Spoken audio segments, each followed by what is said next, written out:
Assalamualaikum warahmatullahi wabarakatuh. Perkenalkan, nama saya Wafa Kamilatul Huda, NPM 212121065, kelas 2B. Di sini saya akan memaparkan artikel yang telah saya buat yang berjudul Pendekatan Analitis dan Cerpen Sepotong Senja untuk Pacarku. Sepotong Senja untuk Pacarku merupakan cerita pendek karya Seno Gumira Aji Dharma yang terbit pada tahun 2002 oleh penerbit PT Gramedia Pustaka Utama, dan buku ini memiliki 125 halaman. Cerita pendek Sepotong Senja untuk Pacarku merupakan kumpulan dari beberapa cerpen. Cerpen ini diterbitkan kembali setelah 14 tahun, sekitar tahun 2016. Menurut Seno ini buku tentang cinta, tetapi tentang senja, karena senja itu pesona yang luar biasa. Cerpen karya Seno Gumira Aji Dharma ini berkisah tentang kisah cinta antara seorang laki-laki dan perempuan yang bernama Alina, dan laki-laki tersebut sangat merindukan Alina dengan mengirimkan surat kepada Alina memberinya hadiah sunset. Dia memilih matahari terbenam ini karena dia tidak dapat menemukan kata-kata untuk mengungkapkan perasaannya, dan karena pacarnya selalu memimpikan matahari terbenam ini. Kemudian, pantai membuat Anda ingin matahari terbenam. Namun, usahanya untuk mengembali senja tidak semulus yang ia kira. Unsur-unsur intrinsik cerita pendek Sepotong Senja untuk Pacarku yaitu 1. Tema dalam cerpen Sepotong Senja untuk Pacarku ini bertema tentang sesosok laki-laki yang merindukan kekasihnya. Ia meluapkan rasa rindu itu dengan mengirimkan surat cinta untuk pacarnya yang bernama Alina. Hal tersebut kita dapat kutip dari isi cerpen tersebut, yaitu Alina tercinta, bersama surat ini kukirimkan padamu sepotong senja dengan angin, debur ombak, matahari terbenam, dan cahaya keemasan. Yang kedua, alur. Alur dari cerita ini menggunakan alur maju, karena jalan ceritanya berurutan dari awal hingga akhir. Tahapannya yaitu pengenalan tokoh, permasalahan mulai muncul, permasalahan atau konflik menguncang, penyelesaian masalah itu sendiri. Yang ketiga, latar. Latar tempat diantaranya pantai, supermarket, sebuah gua, rumah, dan gorong-gorong. Latar suasana dalam cerpen tersebut yaitu tenang, romantis, resah, tenang, dan mencengangkan. Latar waktu dalam cerpen tersebut yaitu sore hari, malam hari, dan pagi hari. Yang keempat, tokoh dan penokohan. Sugap sebagai seseorang yang memberikan sepotong senja untuk Alina. Alina merupakan seorang wanita yang dicintai dan disayangi oleh sosok Aku, Polusi, yaitu sebagai petugas pemerintah yang ingin menangkap Aku karena mengambil senja.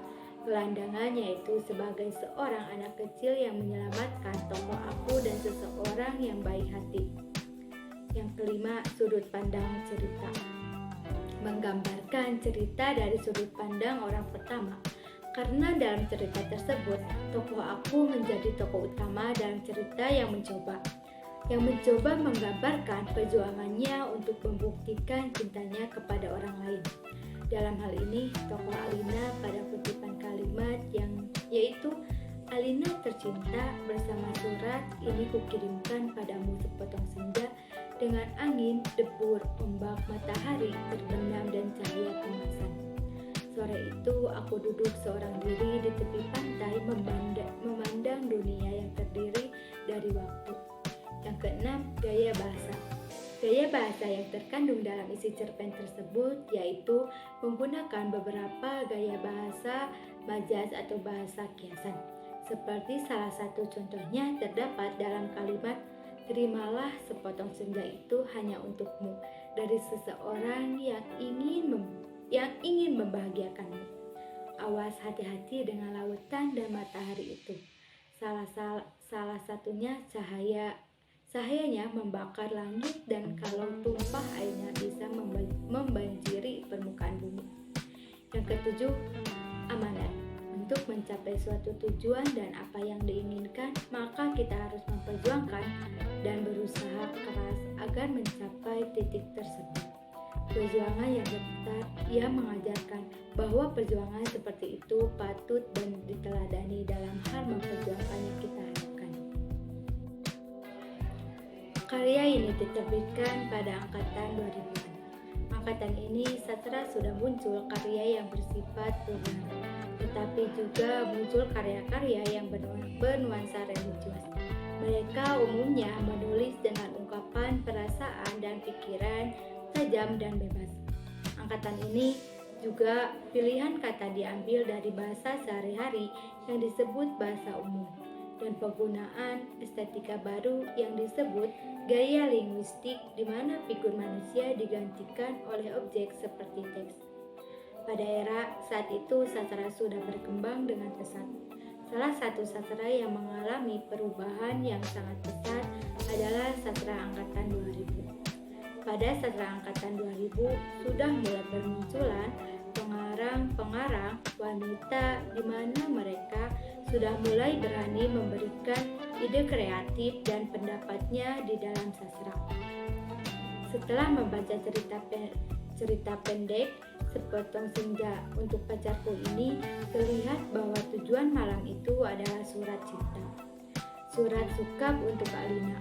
Surat itu dikirimkan oleh tukang pos. Tapi Alina menerima surat setelah 10 tahun. Saat surat itu sampai, Alina langsung menolak perasaan sukap. Alina tidak mencintai sukap karena sukap terlalu menuruti Alina. Sukap terlalu bodoh untuknya.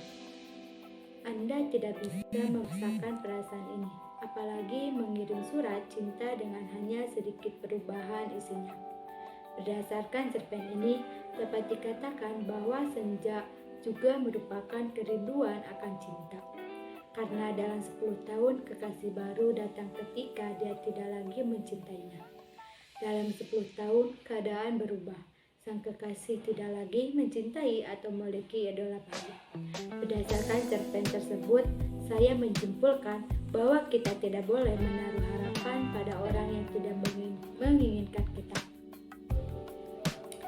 Kritik sosial dalam cerpen ini yaitu tema senja yang diusung Seno. Ada sebuah kritik sosial dan budaya dalam sejarah masyarakat kita. Nilai-nilai yang terkandung dalam cerpen ini yaitu nilai yang dapat kita berikan sebagai dorongan untuk membentuk karakter siswa yang berusaha semaksimal mungkin dan memperjuangkan apa yang lebih berarti dalam hidup, tidak memusingkan rintangan apa yang akan kita hadapi di masa depan. Dihadapkan pada perjuangan dan berpegang teguh pada apa yang kita yakini. Itulah modal kesuksesan di masa depan, tetapi tentunya juga dalam kebaikan. Yang kedua, kepedulian sosial. Selain kerja keras, ceritanya juga memuat nilai kepedulian sosial yang harus kita tiru dari karakter gelandangan yang membantu karakter saya memperjuangkan apa yang karakter saya perjuangkan.